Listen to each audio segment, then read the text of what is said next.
십자가 앞에서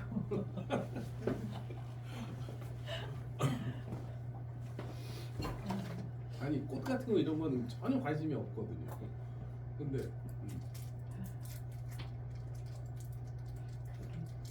꽃이 갑자기 이뻐 보면 늙어서요. 갑자기 꽃이 이뻐지고 이거. 남자분들도 그런가요? 꽃이 막 이쁜가요? 그러니까. 여자분들이랑 조금 다르지 않나? 아니 그게 진짜예요. 저 같은 경우는 몇 년 전까지만 해도 전혀 관심이 없었는데 지금은 이렇게 보면은 진짜 이뻐요. 저도 이제 그래요. 이뻐 보이고 막 그래. 저는 옛날에도 이뻤는데 지금은 조금 더 예뻐요. 근데 작년에는 진짜 막 너무 막 감탄하면서 꽃 일부러 찾아다니고 그랬는데 올해는 찾아다닐 시간이 없어서 그런지 올해는 대청댐 주변에 다 대청댐 지금 다 지지 않았을까요? 대청댐 졌을 거예요. 올해는 그 뭐야 영도 옥천에서 대청댐을 계속 넣으면서 맞아 맞아. 많은데 옥천도 진짜 이쁘던데요. 근데 올해는 뭐야 시차가 거의 없어요. 그러니까 저기 제가 여기 사는 데하고 그 전에는 한 일주일 차이 났는데 맞아 맞아 맞아. 저 사는 데하고 지금은 뭐 온다고 다 그러니까요. 제주도하고 여기 육지하고 차이만 좀 있는 것 같지? 시차가 시골로 꺾고 가요. 보름스 보셨는데 보름스는 사실 대성당하고요. 여기 대성당 보름스 대성당하고 대성당 내부도 지금 아까 이제 보셨던 거 보시면 굉장히 아름답고 조각이 너무 정교하고요.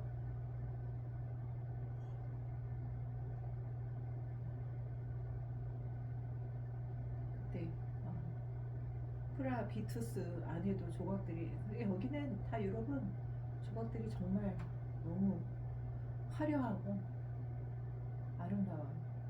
그러니까 그냥 성경 말씀 모르는 신자들이 오면 그냥 그 교회의 성스러움에 그저 신앙심이 우러날 것 같은 그런 그 모습으로 대성당들이 다 그렇게 꾸며져 있어요.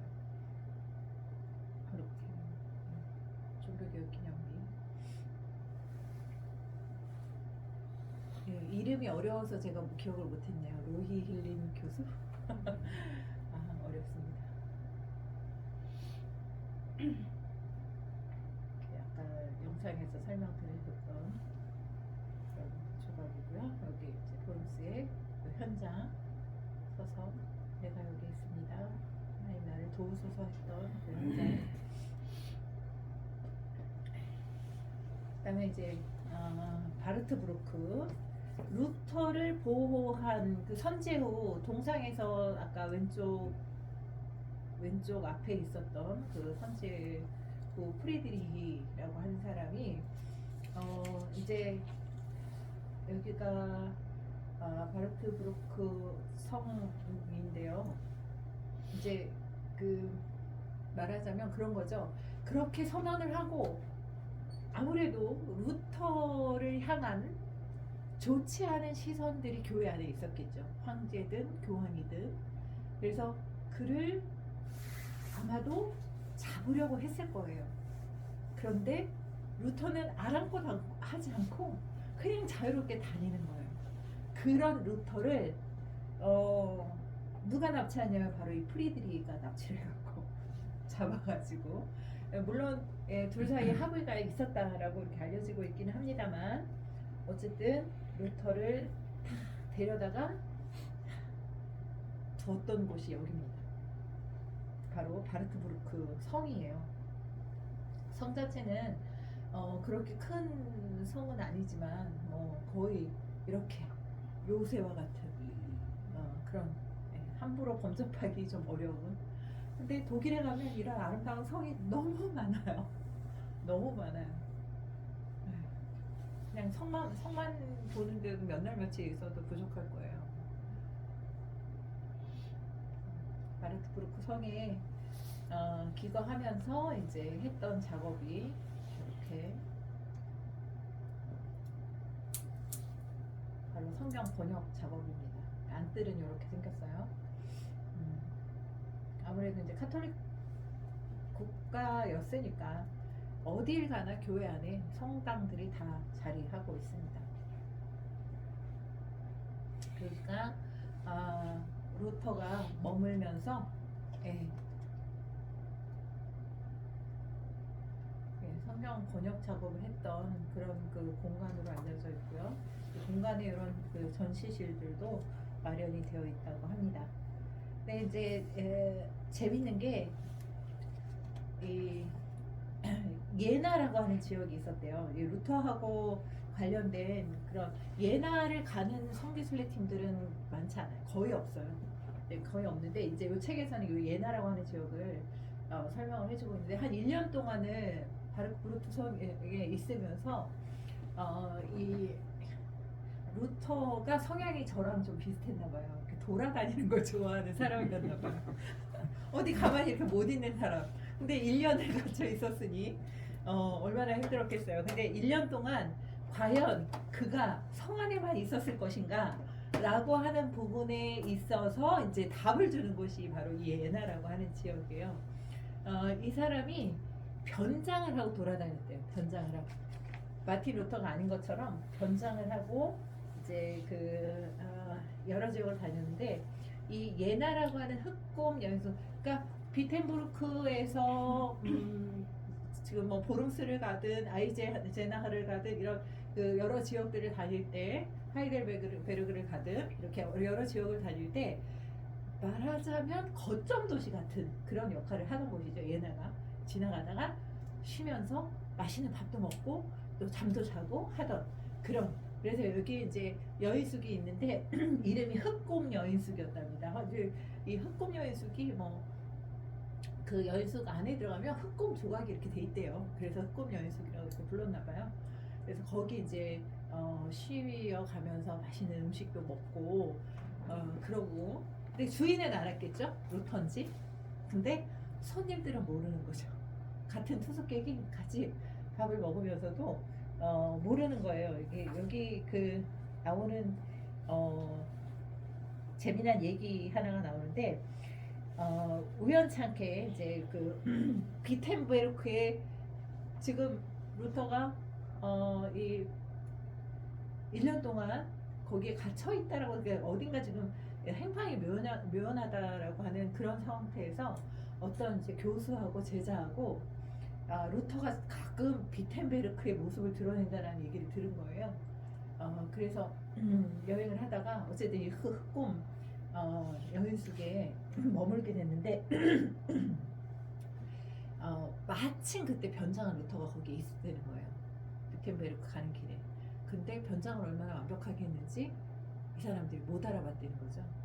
같이 밥을 먹고 이야기를 하면서 루터가 그 사람들한테 모르는 것처럼 뭐 루터라는 사람이 있다며 그 사람에 대한 얘기는 좀 어때? 뭐 이러면서 물어봤다는데 그 교수하고 제자가 전혀 루터인지 모르고 자기가 들은 이야기들을 막 전하는 그 정도로 변장술에 능한 정말 능했는지 모르겠습니다만은 사람들이 알아보지 못할 정도로 그래서 모습을 꾸미고 그렇게 다녔는데 루터를 앉혀놓고 루터에 대해서 이 교수하고 제자가 엄청나게 칭찬을 했다는 그런 이야기가 있습니다. 그래서 호텔 로비에 가면 루터가 변장하고 사람들하고 식사를 하는 그런 그 그림이 이렇게 붙어 있다고 하고요. 그리고 자기네 요즘식으로는 호텔이잖아요. 자기네 호텔이 루터가 머물렀던 곳이다라고 엄청나게 인터넷으로 또 이렇게 홍보를 하는 그런 그 장소라고 하네요.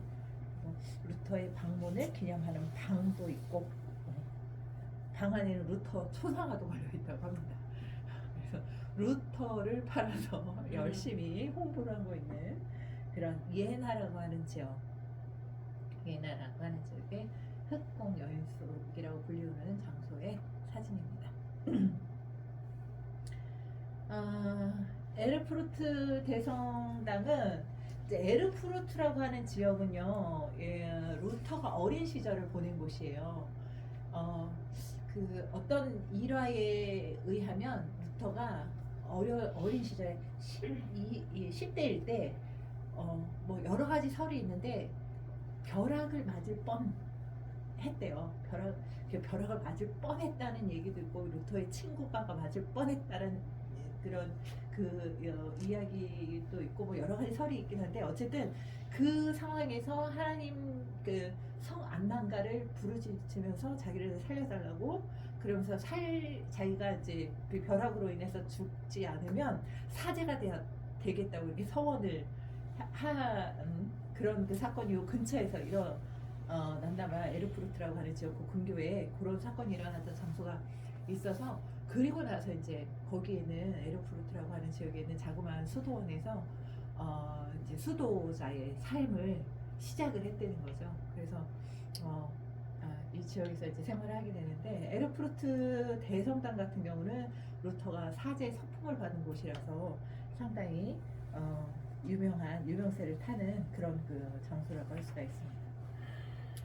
에르푸르트, 에르푸르트라고도 하고 아이제나흐라고도 이렇게 표현을 하는데 예나도 아이제나흐 지역으로 이렇게 구분을 해서 표현을 하기도 합니다. 에르푸르트 대성당, 루터가 사제 서풍 받은 곳.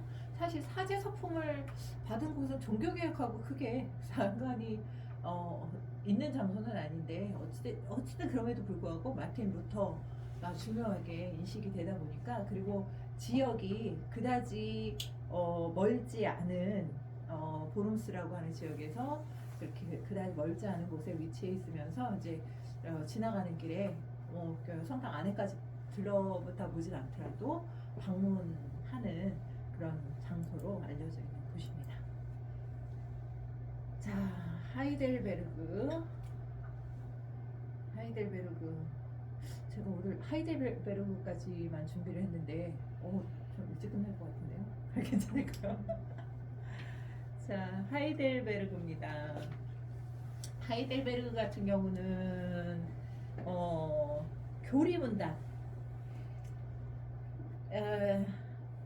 같은 독일에 있는 종교개혁 장소이긴 한데요. 루터의 종교개혁하고는 약간 결이 좀 다른 그런 장소로 알려져 있는 곳이 하이델베르그고요. 또 시기적으로도 루터하고는 약간 한 세대 정도 뒤에 종교개혁과 관련이 된 그런 그 장소로서 우리가 살펴볼 수 있는 곳이 하이델베르그라고 하는 지역인데 어쨌든 이제 독일이라고 하는 지역의 동선 안에서 움직이다 보니까 독일에서 한 번쯤은 더 이렇게 짚고 지나가야 할 그런 그 장소라고 할 수가 있습니다. 그래서 이 하이델베르그 같은 경우는 루터파보다는 개혁파라고 불렸던 사람들이 중심으로 삼았던 그런 현장으로 이렇게 말씀을 드릴 수가 있겠는데요. 특히 이제 하이델베르그 같은 경우는 독일 안에서도 대학으로 굉장히 유명한 그런 지역이에요. 예, 너무 아름답지 않습니까? 아우 가고 싶네요. 예.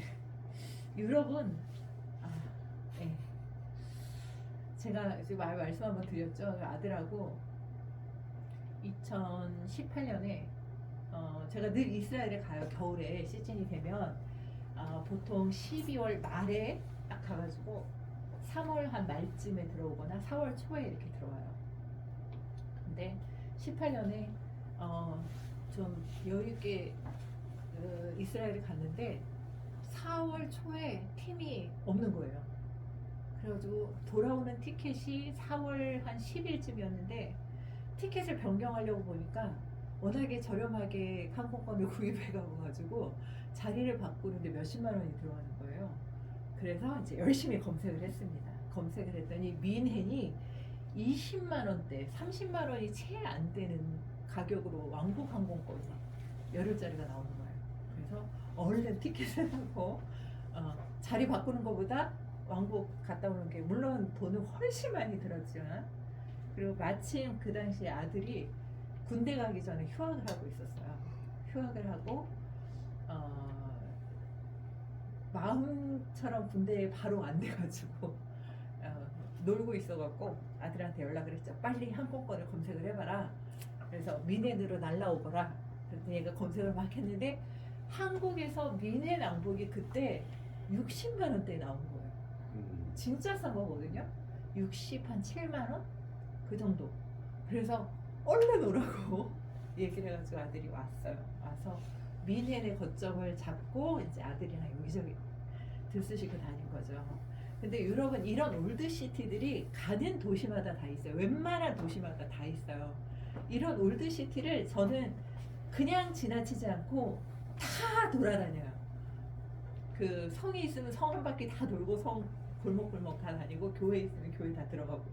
저희 아들이 도저히 이해를 못하는 거죠. 도대체 똑같이 생긴 교회를 우리 엄마는 저게 뭐라고 자꾸 들어가지? 근데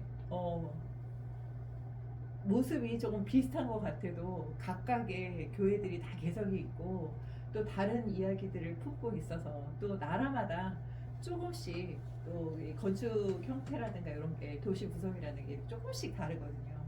그런 걸 감상을 하겠다고 열심히 돌아다녔는데 쫓아나오는데 그래도 입은 안 내밀고 다니더라고요. 열심히 도와주면서 다니긴 하는데 나중에 와서 도대체 여행을 왜 그딴 식으로 하느냐고 저한테 그래서 여행도 진짜 여행 스타일이 맞는 사람이랑 같이 다녀야지. 근데 웬만하면 다 개방은 하죠. 다 들어갈 수 있죠. 예. 성당들은 웬만하면 다 들어갈 수 있어요. 예전에 그리스에 갔는데 그리스는 미사를 하루 종일 드린대요. 아침부터 저녁까지 계속 사제들이 돌아가면서 기도를 하고 말씀을 읽고 그런데요. 그래서 그러냐고 왜 그러냐고 물어봤더니 그리스 사람들은 교회를 교회라고 생각하는 게 아니고 아버지의 집이라고 생각한대요. 아버지의 집에 그러니까 시간을 정해놓고 가는 게 아니고 내가 아버지의 집에 갈 때는 언제든지 갈 수 있는 거 아니냐. 그래서 수시로 때때로 드나든대요. 그래서 그렇게 수시로 때때로 드나드는 사람들을 위해서 사제들은 계속해서 예배를 드리고 있대요. 그래서 그리스 사람들이 정말 대단하다. 우리도 하나님을 아버지라고 부르지만 아버지의 집이라고 그렇게 수시로 드나들진 않잖아요. 그래서 교회는 보통은 개방을 잘 거의 하는 편인 것 같은데 예전에 스위스 갔을 때는 츠빙글리 관련된 그런 교회들 갔을 때는 간혹 문이 닫혀 있는 교회들도 있었어요. 그러니까 뭐 이스라엘도 마찬가지지만 점심 시간에 문 닫는 교회도 많고요. 또 일찍 관광객들에게는 문을 닫는 교회들도 좀 있어서 그거는 이제 좀 확인을 해봐야 되긴 하지만 그럼에도 불구하고 대다수의 교회들이 방문하는데 크게 문제는 없습니다. 특별한 관광지가 됐든 그렇지 않은 그냥 뭐 별로 알려지지 않은 작은 교회가 됐든 둘러보면 돼요. 크게 문제는 없어요. 잠시만요. 여기가 아니고 비텐베르크 제일 앞에 비텐베르크에 있는 성당 여기 요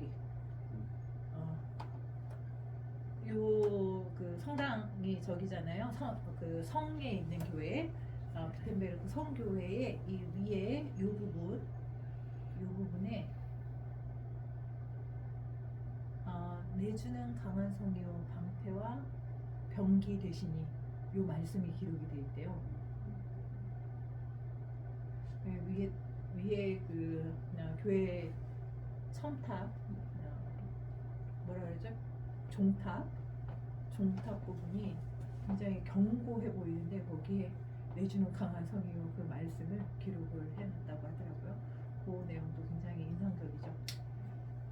다시 밑으로 내려가겠습니다.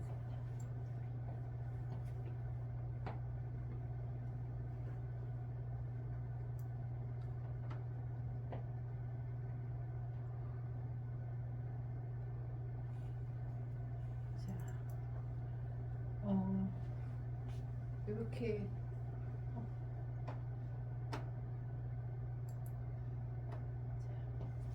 그렇게 굉장히 그 오래된 유적지라서 일부 훼손된 부분도 있습니다만은 그래도 돌로 또 만들어진 그런 그 또 돌이나 벽돌을 이용해서 만든 건축물이다 보니까 굉장히 오래 견고하게 살아남은 그런 모습을 볼 수가 있습니다.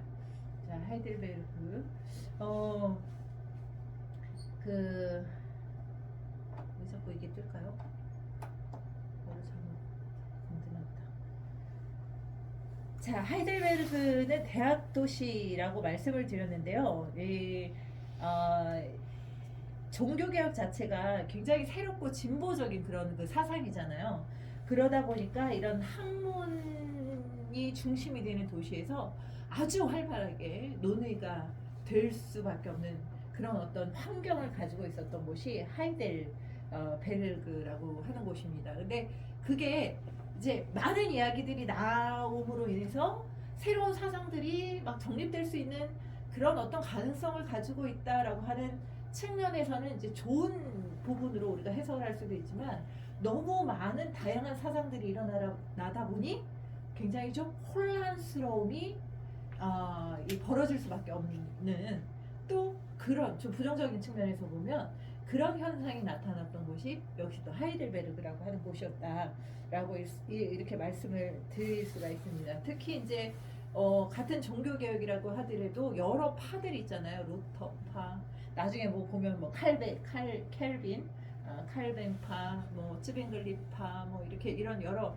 다양한 파들이 있게 되는데 그런 그 파에 속한 사람들의 입장을 가진 아주 다양한 사람들이 모였던 곳이 바로 하이델베르크라고 하는 지역입니다. 그러다 보니까 무엇이 옳은지 무엇이 그른지 매일날 모여서 토론하고 연구하고 하는 그런 그 일들이 벌어졌던 곳이 바로 이 지역입니다. 힘의 균형이 무너지면서 1555년에 아우크스부르크 화의라는 종교 회의의 결과로 로마 카톨릭 그리고 루터파 신교가 정식 종교로 인정이 돼요. 정식 종교이 인정이 되는데 문제는 뭐냐면은 카엘뱅이라든지 더 엄격한 종교개혁을 추구했던 이 개혁파라고 불리는 하이델베르크에 중심을 두고 있었던 이 개혁파는 공식적으로 인정을 받지 못하게 됩니다. 그러면서 이제 약간 긴장감이 발생을 하는 그런 상태에서 프리드리히 3세라고 하는 팔치 지역을 다스리던 그런 그 지도자가 신학적 입장을 정리하기 위한 그런 그 절차에 착수하게 되는데요. 그러면서 이제 나오는 게 하이델베르크 요리문답이라고 하는 것이죠. 들어보셨죠? 하이델베르크 요리문답 1564년. 네. 자, 그리고 이 하이델베르크에 훌륭한 학자들이 왔는데 우르시누스 이름들이 너무 어려워요. 올레비아누스 이런 학자들이 와가지고 교리문답서 작성에 이제 착수를 하게 되고요. 그리고 이제 전문가들이 모여서 만든 요리문답서가 바로 채택이 되게 됩니다. 자, 그래서 요리문답이 만들어졌던 그런 그 장소고요. 요 사진에 보이는 곳은 하이델베르크 성이에요. 성의 모습입니다. 이렇게 외성과 내성으로 이루어져 있던 하이델베르크 성의 모습이고요. 자, 보시면 여기 지금은 다 잔디밭처럼 이렇게 돼 있습니다만은 보통은 이런 데는 이제 해자라고 여러분들 들어보셨죠? 물을 받아서 외성이 함락되더라도 내성으로 바로 들어오지 못하도록 하는 그런 그 장치들이 있었던 그런 그 현장이 되겠고요. 그 유명한 하이델베르크 요리 문답에 관한 그런 내용. 그 다음에 여기가 이제 하이델베르크의 도시 중심에 있는 성령교회라고 하는 교회입니다. 성령교회는 하이델베르크 종교개혁의 심장이라고도 할 수 있는 그런 그 장소가 되겠는데요. 이렇게 번째 광장 중앙에 자리하고 있으면서 하이델베르그 시민들의 신앙적인 어떤 중심지로서의 역할을 했던 곳이 바로 이 성령교회가 되겠습니다. 요거는 종교개혁 당시 요 종교개혁 500주년 2017년이 종교개혁 500주년이었죠. 그 당시에 원래 요 모습이었던, 저는 별로 큰 차이를 저희 다른 그림 찾기 한번 해볼까요? 뭐가 다른지? 네, 2017년에 유럽의 종교개혁지들이 대대적으로 손을 봐서, 왜 아까 보름스 그 종교개혁 동상도 모형을 그때 만들었다고 설명에 나왔었잖아요.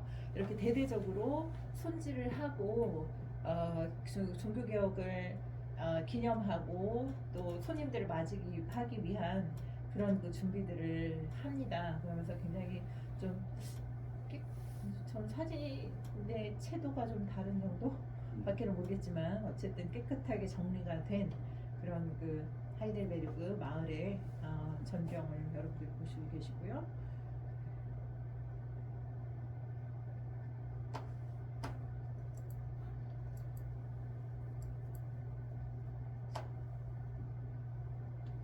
하이델베르그의 전체적인 도시 마을의 모습을 보실 수가 있습니다. 이렇게 해서 이제 성지순례 종교개혁자 하면 하이델베르그는 또 반드시 방문하는 그런 그 장소 중에 하나입니다. 영상 좀 보실까요?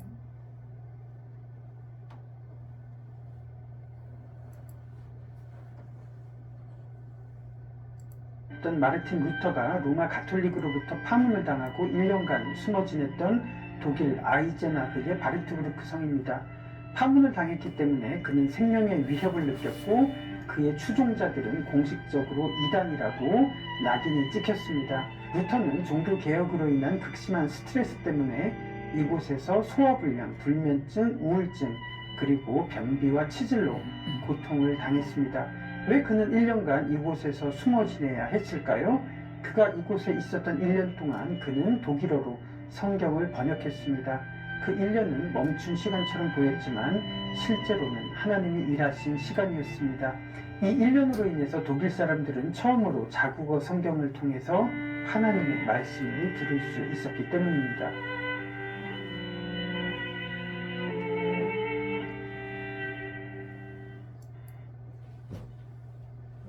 요거는 이제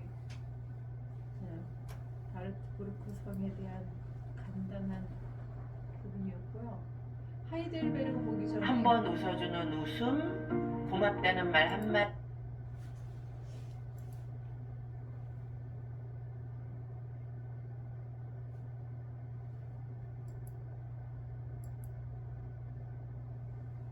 익숙한 산속에 요새처럼 서 있는 바르트부르크 성. 루터는 교황에게 파문당한 뒤 이 성의 작고 낡은 방에 신분을 숨긴 채 은거했다. 소박한 나무 책상과 의자가 전부인 방 안에서 루터는 모든 이들에게 성경이 읽혀지길 바라며 라틴어 성경을 독일어로 번역했고, 지금도 성에는 그의 눈물과 땀이 빚어낸 결과물이 남아 루터의 숨결을 되살려내고 있다. 다음 행선지는 독일 에르푸르트다. 한적한 이 도시에는 루터와 인연을 가진 한 수도원이 있다. 평범한 법학도였던 루터는 동료의 갑작스런 죽음을 목격하면서 수도사가 되기로 서원했고, 이 수도원의 입문에 검소하고 성실하게 신학생활을 이어갔다. 루터의 수도사 시절을 잘 간직한 이곳에서 그의 고민과 채취를 느낄 수 있다. 뒤이어 루터의 도시라 불리는 아이슬레벤으로 향한다. 루터가 태어난 생가, 유아 세례를 받았던 교회, 루터가 생전 마지막 설교를 했던 교회와 교회 안의 강대상, 그리고 임종한 집까지 고스란히 보존되어 있는 이 도시에서 종교개혁가 루터의 숨결을 느껴본다. 다음 장소는 종교개혁의 시발점 비텐베르크다. 루터는 이곳에서 신앙의 동지들과 종교개혁을 꿈꿨고, 자신을 따르는 제자들을 가르쳤으며 여느 사람들처럼 가정을 꾸려 살았다. 그러나 이곳이 유명한 진짜 이유는 종교개혁 500주년을 맞아 전 세계 크리스천들의 발걸음이 이어지는 한 교회가 있기 때문이다.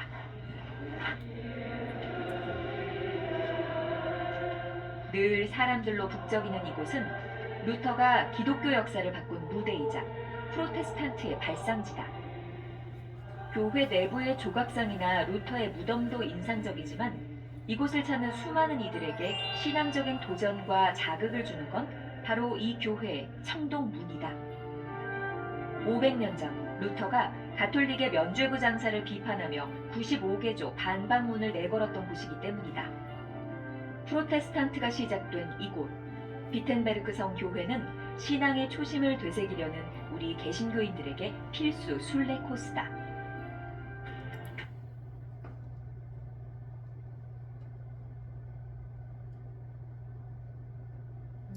하이델베르크나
독일까지 다녀오셨습니다. 예, 오늘은 조금 일찍 이렇게 마치도록 하겠습니다. 감사합니다. 감사합니다.